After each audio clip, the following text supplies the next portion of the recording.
This is for educational use only. Our group is allowing our instructor, Mr. Roland Ardines, to use this as an educational material.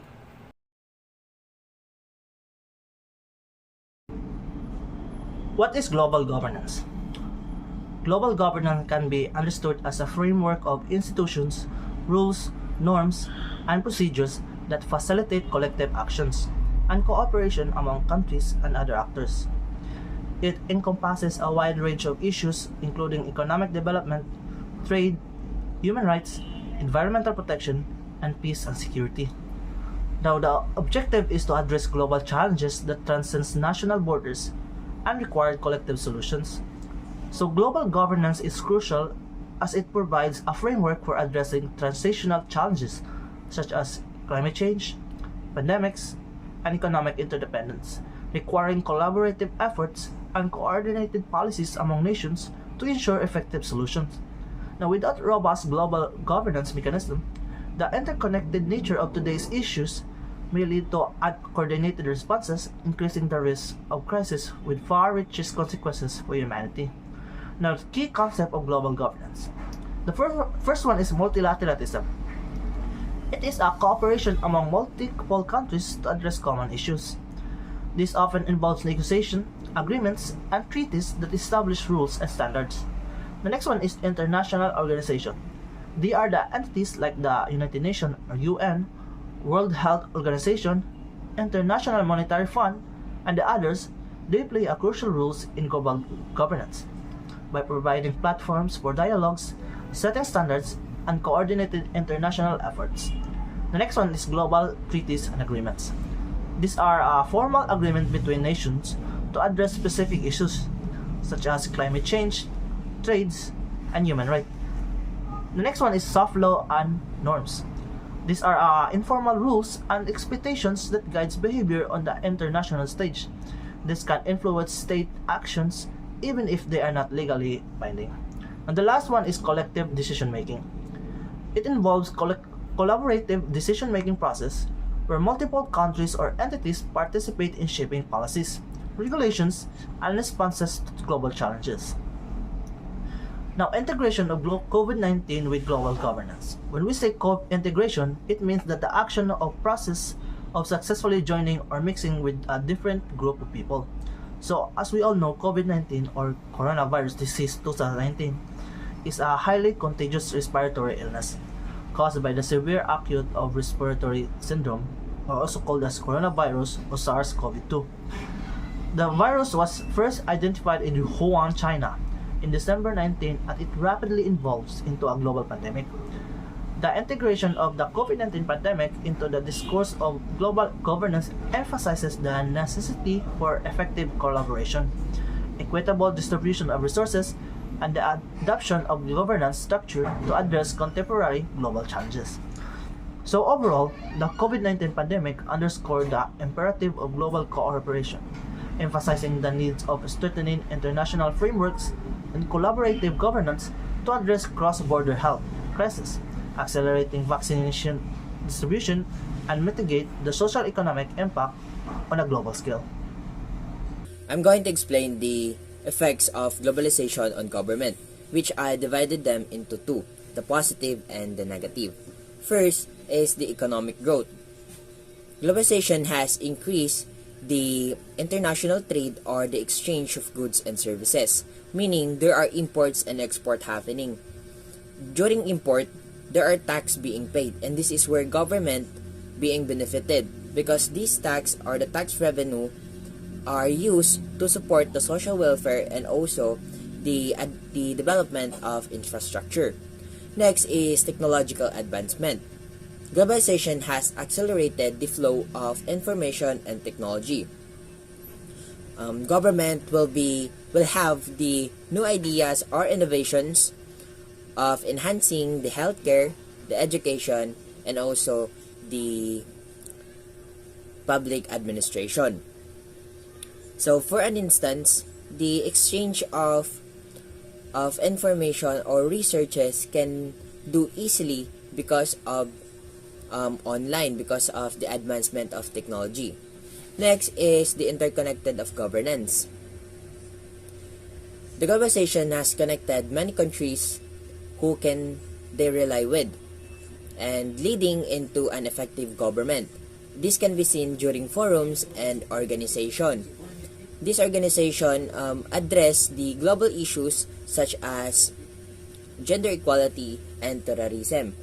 For example, in terrorism, if the country cannot stand with terrorism, the countries that they are with in an organization will help them to defend their countries. That is the positive effects of globalization. Next is negative. First is the inequality or the increased economic inequality. It refers to a growing disparity in income and wealth distribution among individuals or groups within a society. So meaning, in a globalized context, this can result from factors such as unequal access to opportunities, technological advancements favoring certain skills, and the concentration of wealth in the hands of few individuals or corporations. Last is the loss of sovereignty. It refers to the reduction of governments to govern themselves. It cedes their economical and political. This can result from interconnected economies or trade agreements having authority over certain policy areas. While globalization can offer benefits, this loss of sovereignty can lead to challenges for nations in maintaining full authority over their decision-making process. Identifying the institutions that govern international relations. United Nations. So, the UN serves as a global forum for member states to discuss and address international issues. It promotes peace, security, human rights, and sustainable development through its various agencies and specialized bodies. Number 2, World Trade Organization. The WTO facilitates international trade by providing a platform for negotiations, settling trade disputes, and establishing rules to govern global commerce. It aims to ensure a fair and predictable trading system. Number 3, the International Monetary Fund or IMF. The IMF helps stabilize the international monetary system by providing financial assistance to member countries facing economic crises. It also offers policy advice and conducts economic research to promote global monetary cooperation. Number 4 is European Union. So, the EU is a political and economic union of European countries. It fosters economic integration, facilitates cooperation on security and foreign policy, and promotes common values such as democracy and human rights among its member states. African Union or the AU. The AU works towards promoting unity and cooperation among African nations.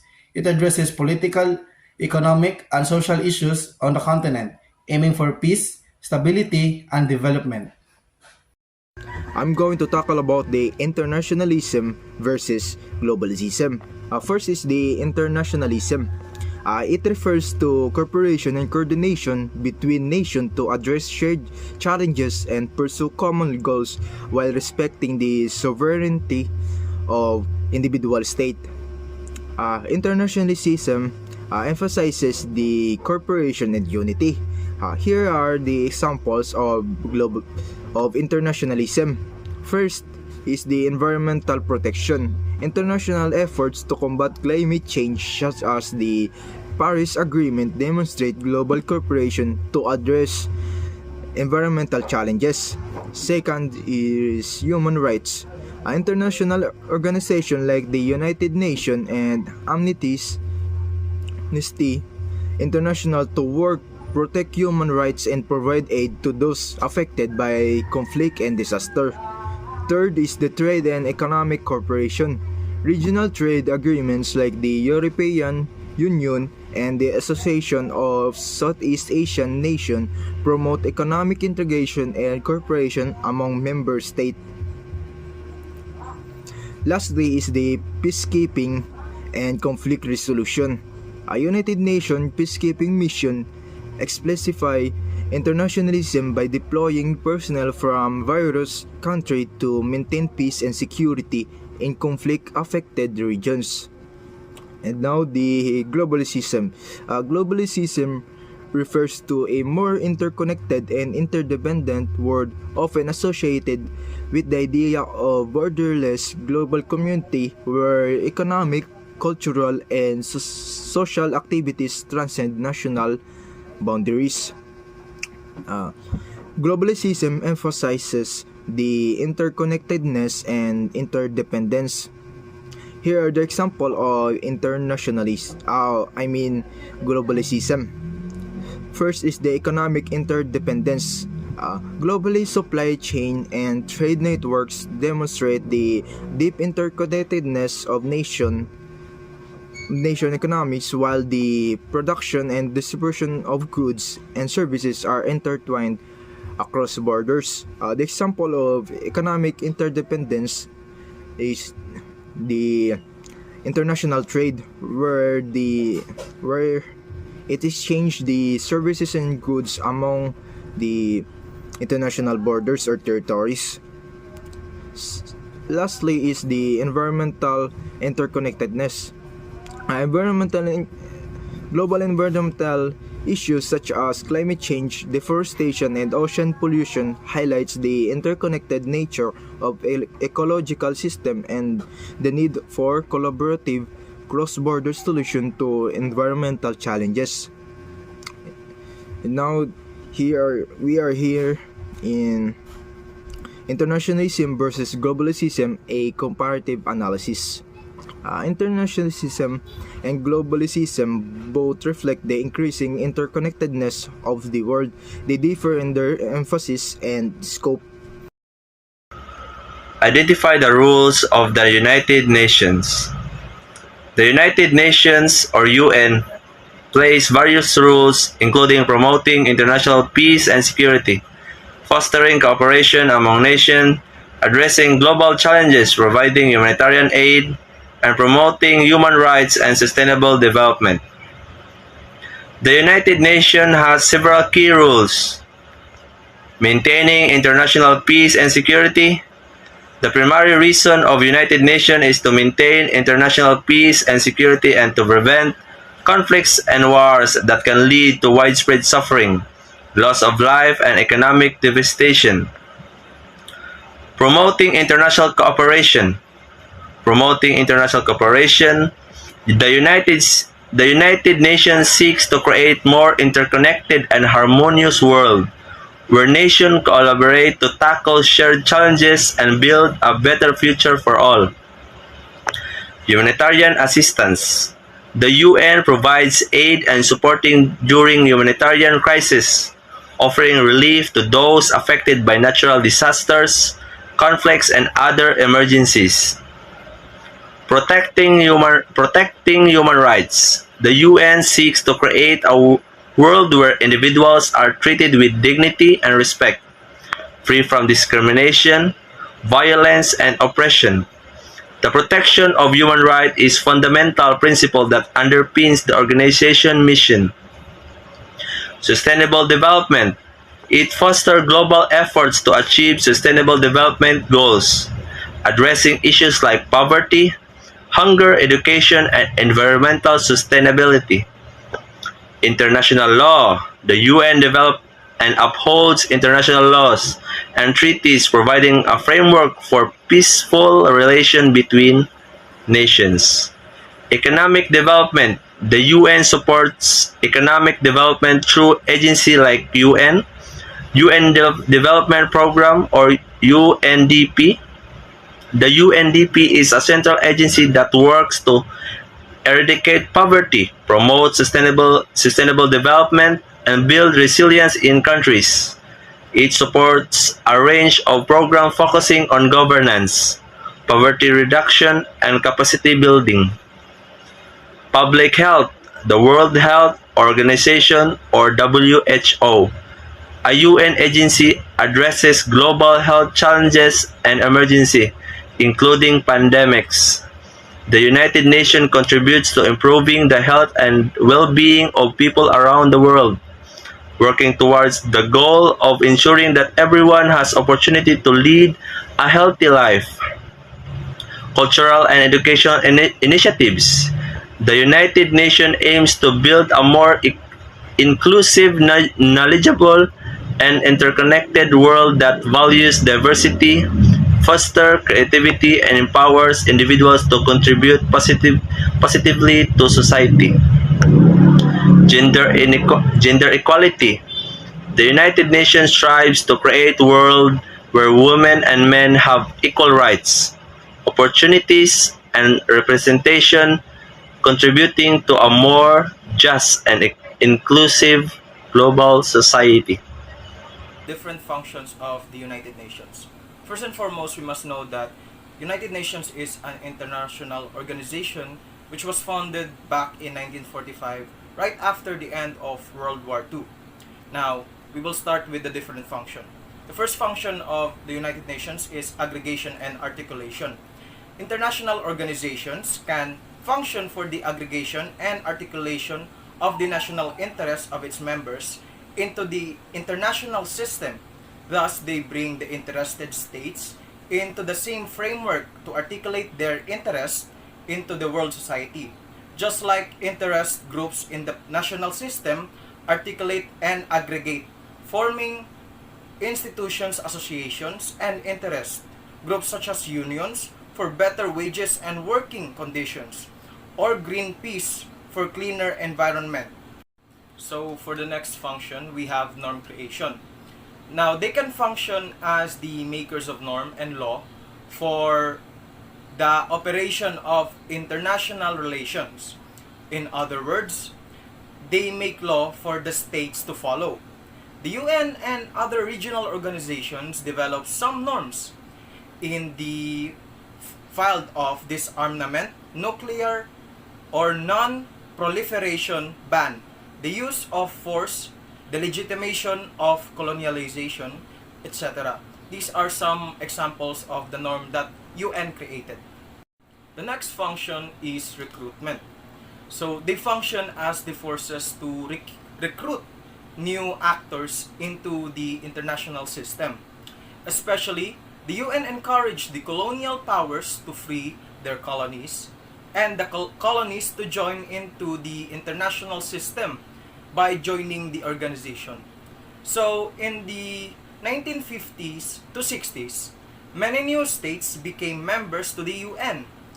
As a result, the number of the UN members sharply increased from 50s to 100. So for the next three functions, we'll be talking about the different types of rules and their different connections to the functions of the UN. First one is rule making. They make rules for the arrangement of relations between its members. Rules can take form of a decision, a resolution, a recommendation, or a conference declaration, or also a treaty or agreement. The UN takes resolution or recommendations on different issues, but in most cases, these rules should be taken by the consensus of the members to be effective. So, next one is rule application. So, rule applications means putting the rule into effect. In most cases, the rules are expected to be put into effect by the member governments because the international organizations may not have the resource or means to put them into effect. For example, the UN Security Council imposed sanctions to several aggressors, but only a few of them were put into practice, such as against Iraq, but not against Israel. For the next one, we have rule adjudication. Rule adjudication means the legal solution of the problem by the judicial courts. In nation states, the rule adjudication is carried out by the judiciary law courts, arbitration panels, tribunals, and so on. In the international level, this is done by some institutions such as International Court of Justice in the case of the UN and the Permanent Court of International Justice in the case of the League of Nations or the European Court of Justice in the case of the European Union. For the next one, we have information. They collect, keep, and disseminate the information to the states which need them. For example, the WHO or WMO, FAO, and many other functional international organizations have wide array of information, their own special field, and states uses their own interest. Lastly, we have operations. Now, operations vary depending on the field of the international organization. Thus, some deal with providing credit, for example, IMF or World Bank. Some with helping refugees, which is the UNHCR.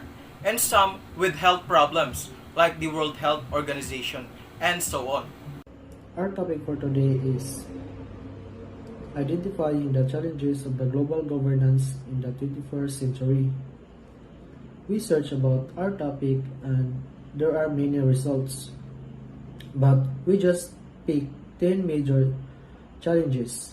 So first is the climate change. One of the most pressing challenges of the 21st century is climate change because of the rising of the global temperature and the extreme weather events. Example is our ozone layer today is very thin that causes that causes heat and makes our icebergs melt that cause flood in a different part of the world. Example in the Philippines, in the Cambodia and Congo. So the second is disinformation and misinformation. Disinformation is deliberate spread of false or misleading information with the intent to deceive. So the disinformation is when you create fake news just to bring someone down. Then misinformation refers to false information shared without malicious intent but contributing to misunderstanding. So example is when you share unknowingly that it was a fake news, that's misinformation. So next is population growth and resource scarcity. Refers to the increase in the number of individuals in a population over time. So example of this is Philippines again. Because in the Philippines, there are many couples or people that don't know about family planning. Then resource scarcity. Resource scarcity occurs when the available resources are insufficient to meet the needs of the growing population, leading to competition and potential depletion of essential resources. So when the population is growing fast, the resources cannot meet the demand of the people. That's when the resource scarcity happen. So next is global health pandemics. Widespread outbreaks of diseases that affect people worldwide. So the best example for this is the coronavirus, or also known as COVID-19, because the whole world were affected by this virus and people were struggling because of the establishments and facilities were closed and lack of resources, because you can go near to someone because you can get affected by the virus. So aging population and healthcare presents challenges for healthcare systems as it requires more medical attention and specialized care, placing strain on healthcare infrastructure and resources. So the old people needs more medical attention because They are very sensitive and they can get very easily illness. That's all. Thank you. Urbanization and infrastructure. So, urbanizations and infrastructures refers to the increasing and concentrations of people in urban areas, leading to the growth and expansion of cities and towns, and the infrastructures refers to the structures and facilities needed for operations of the society, included the transport system like roads, bridge, and the public transport. Next, or the second one, is the digital divide. Refers to the gap between individuals' communications or country that access to the informations and communications technology and